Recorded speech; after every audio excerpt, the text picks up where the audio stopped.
अगर आप पीएफ के मेंबर हैं तो आपके लिए एक अपडेट वीडियो लेके आया हूं जहां पे आप देखेंगे 1 अप्रैल से पीएफ ऑफिस ने बहुत सारे नए बैंकों के साथ समझौता किया है और इससे एज ए पीएफ मेंबर आपको क्या फ़ायदा होने वाला है और पीएफ ऑफिस ने इसे क्यों किया है, इस वीडियो में हम समझेंगे और जानेंगे। मेरा नाम सागर है, मैं पीएफ कंसल्टेंट हूं। पीएफ ऑफिस ने 1 अप्रैल से इस समझौते के अंदर में पहले उनके पास होते थे 17 बैंक, अभी उन्होंने 15 बैंक और ऐड कर दिए हैं।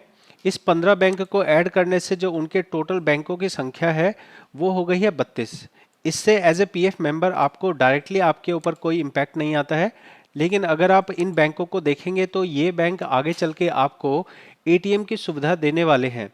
इस एटीएम की सुविधा के लिए इन बैंकों को मुझे लगता है कि यहाँ पे अपने साथ मिलाया गया है, ये एक मेरा मानना है। उसके अलावा जो पीएफ ऑफिस ने अपना एक प्रेस रिलीज जारी किया है, इस प्रेस रिलीज के अंदर में और भी बहुत महत्वपूर्ण बातों को कहा गया है जो हम समझते हैं लाइन बाय लाइन।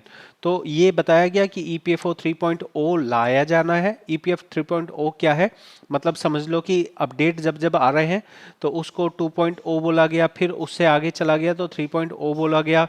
तो ये इस चीज़ को हम 3.0 समझेंगे। जब एटीएम वाली आप ऑप्शन आ जाएगा, यूपीआई वाला ऑप्शन आ जाएगा, तो उसको 3.0 बोला जाएगा या 3.0 बोला जाएगा। ठीक है। तो आज के समय में 8 करोड़ जो है एक्टिव मेंबर हैं और 78 लाख ऐसे हैं जो रिटायर हो चुके हैं और जिनको पेंशन मिल रही है। तो ये कहा जा रहा है कि इससे उन्हें लाभ होने वाला है, साथ में ही जो एम्प्लॉयर होता है उनको भी लाभ होगा। होता क्या है, देखो आपको पता है, आपके पास कोई भी बैंक अकाउंट हो, आप किसी भी अकाउंट में जाओ, वहां से जाके पैसा निकाल सकते हो। मतलब बैंक आपस में अपना एक दूसरे को डाटा शेयर करते हैं। ठीक है। अभी पीएफ ऑफिस ने ये क्यों किया है, ये इसलिए किया है ताकि पीएफ ऑफिस को कलेक्ट करना होता है पैसा। जो अलग अलग कंपनियां हैं जो आप लोगों का पैसा काटती हैं, वो पैसा पीएफ ऑफिस कलेक्ट करता है। तो पीएफ ऑफिस ने पहले 17 बैंकों को परमिशन दी थी कि आप डायरेक्टली लोगों से पैसा कलेक्ट करो और वो हमें डायरेक्टली जमा कर दो। लेकिन अगर इन 17 बैंकों के अलावा किसी और बैंक से अगर कोई पेमेंट जमा करना चाहता था तो उसको पहले क्या होता था, दूसरे बैंक के थ्रू में पैसा जमा करना पड़ता था। मतलब एक एक्स्ट्रा स्टेप लेना पड़ता था आपके पीएफ के अंदर पैसा डालने के लिए। अब अगर मान लीजिए डायरेक्ट 32 बैंकों को ऑथराइज कर दिया गया है, तो अब क्या होगा कि अगर कोई एम्प्लॉयर है उसके पास इन 32 में से कोई भी बैंक अकाउंट होगा तो वो सीधे तौर पे पीएफ ऑफिस के अंदर में पैसा जमा कर पाएगा। इससे पीएफ ऑफिस को सुविधा क्या हो रही है, इससे पीएफ ऑफिस को सुविधा ये हो रही है कि पहले जो है ना, पहले पीएफ ऑफिस को आपका जो पैसा जमा किया आता था उसको मिलने में उसे 2 दिन का टाइम लगता था, लेकिन अब ऐसा होने की वजह से उसको 1 दिन का टाइम लगेगा। अब ये 2 दिन से 1 दिन जब होता है तो पीएफ ऑफिस जो है वो 100-200 रुपए कलेक्ट नहीं कर रहा है, वो करोड़ों रुपए कलेक्ट करता है। और जब 1 करोड़ या 10 करोड़ या 100 करोड़ रुपए जब कलेक्ट होता है और वहाँ 1 दिन का जो है वो भी 1 दिन का भी ब्याज बहुत ज़्यादा होता है, तो यहाँ पे पीएफ ऑफिस डायरेक्ट तौर पे अपना 1 दिन का जो है ब्याज भी बचा रहा है और डायरेक्ट उसको पैसा मिलेगा। तो उनका ये कहना है कि इससे जो है ना, बहुत बार जब कंपनी वाला पेमेंट कर रहा है, उसकी पेमेंट अटक गई या उसकी पेमेंट में कोई दिक्कत आ रही है तो उसे पता नहीं होता था कि किस बैंक से करे। बैंक वाले कहते थे इससे हमारा कनेक्शन नहीं है, हमने दूसरे बैंक को दे दिया। तो इस सिस्टम के आने के बाद क्या होगा कि हम जब डायरेक्टली बैंक से डील कर रहे हैं तो हमें अगर कोई परेशानी है एम्प्लॉयर को कि भाई मेरी पेमेंट अटक गई या मेरी पेमेंट क्लियर नहीं हुई है, तो वो डायरेक्टली बैंक को बोलेगा और बैंक ये नहीं कहेगा कि हमारा इसमें रोल नहीं है, आपने ही पेमेंट ली है और आप ही इसे आगे प्रोसेस कर रहे हो, इसलिए हमें आप जो है आप हमारी प्रॉब्लम को सॉल्व करो, ये बात कही जा रही है।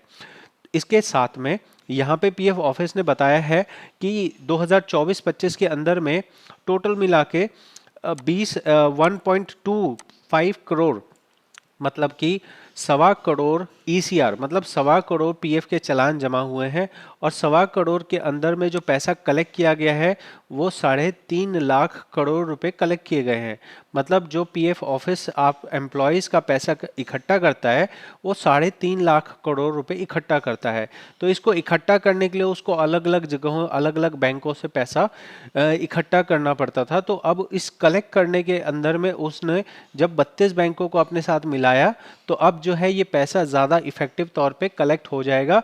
इस चीज़ को यहाँ पे बताया जा रहा है, ठीक है ना। साथ में ही ऑटो क्लेम की बात भी कही गई है। इस प्रेस रिलीज में कुछ ऐसी भी बातें कही गई हैं जो आपके जानकारी के लिए दिया जा रहा है, आपके जानकारी के लिए बताया जा रहा है। जैसा यहाँ पे बताया जा रहा है कि हम पहले जो है यहाँ पे पीएफ ऑफिस रिकॉर्ड ईपीएफओ के क्लेम को सेटल कर रहा है। 6 करोड़ क्लेम्स को पास किया गया है, जबकि इससे पहले साल में 4.45 करोड़ क्लेम्स को पास किया गया था। मतलब लोग ज़्यादा फॉर्म भर रहे हैं, लोग ज़्यादा पैसा निकाल रहे हैं। तो मेरे हिसाब से तो ये गलत है कि लोग अपना ज़्यादा पैसा निकाल रहे हैं।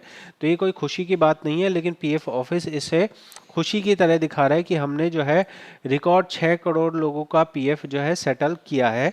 यहाँ पे एक बात ये कही जा रही है, और दूसरी बात जो हमें यहाँ पे महत्वपूर्ण देखने को मिल रही है वो यहाँ पे एक और बात है जो मैंने अभी पढ़ी थी, जहाँ पे कहा जा रहा है कि आपके जो ऑटो क्लेम है, auto claim 2.34 crore auto claim को निपटाया जा रहा है।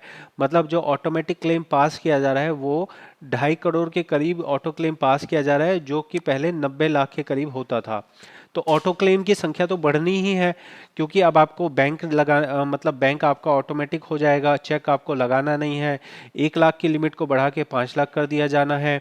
तो ये सब चीज़ें होने से ऑटो क्लेम तो बढ़ेगा ही, और जैसे जैसे ऑटो क्लेम बढ़ेगा आप लोगों के लिए पीएफ निकालना और आसान हो जाएगा। तो ये था हमारा एक अपडेट जो कि यहाँ पे 1 अप्रैल से लागू हुआ है, जिसके बारे में मैंने विस्तार से जो आपके लिए जानना ज़रूरी है वो बता दिया है। आप चाहें तो इसका लिंक मैं आपको डिस्क्रिप्शन में दे रहा हूँ। आप देखेंगे तो यहाँ पे सिर्फ 443 लोगों ने इसको देखा है। आप इसको देखिए, इसको समझिए, इसको हिंदी में पढ़ सकते हैं और साथ में ही हमारे चैनल को सपोर्ट कर सकते हैं सब्सक्राइब करके। अगर यूएन डिसेबल की बात है तो ध्यान रखिए कि यूट्यूब लाइव अभी होने वाला है पीएफ ऑफिस का 12 बजे। आपको 12 बजे वाले पीएफ ऑफिस के यूट्यूब लाइव में शामिल होना है और उनसे अपना सवाल पूछना है कि भाई हमारा यूएन नंबर कब चालू होगा। मिलेंगे अगली वीडियो में। बहुत बहुत धन्यवाद।